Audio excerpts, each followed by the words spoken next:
Hello，大家好，我叫 Thomas， 大家咧好多謝大家喺個 shop 嗰度咧聽我啲歌，哇！我哋嗰陣時咧有4000幾個標，有幾百個標，我已經好開心。點解咧？我叫 Thomas， 我細個都好中意唱歌，好中意唱歌，但嗰時我唱啲歌咧真係好難聽。但喺35年前咧，我曾經患咗鼻咽癌。當時嚟講咧，我接受治療之後咧，我曾經問過醫生，我將來可唔可以唱到歌？個醫生咧冇答我，因為咧患咗鼻咽癌嘅嗰個喉嚨、個鼻咽嗰啲細胞全部死晒。當時咧，我連唱歌講説話講唔到。每日都要飲水，講兩句説話都要飲水，講兩句説話都要飲水。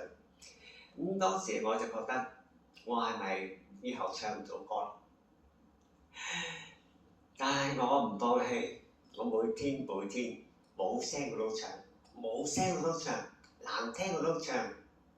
唱到我今日，大家聽我啲歌，係咪覺得雖然唔係好好，但都係可以有少少到耳仔，係咪先？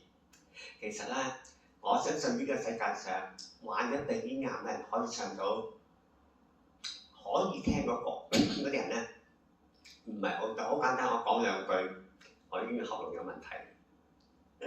所以咧，我真係好衷心多謝大家聽我啲歌啦。跟住嚟講咧，就係俾好多鼓勵我啦，有啲好多讚賞我啦。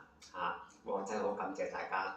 我亦希望大家所有朋友，如果有邊個曾經患過有癌症嘅人，唔使擔心嘅，用自己嘅信心，用自己嘅鬥志咧，乜嘢病都可以冇啦。因為我患鼻咽癌嗰時咧，唔係初期，已經差唔多末期嘅。再遲多2個禮拜，唔知咧你見唔到我。我希望大家就好多謝大家 ，thank you，cheers。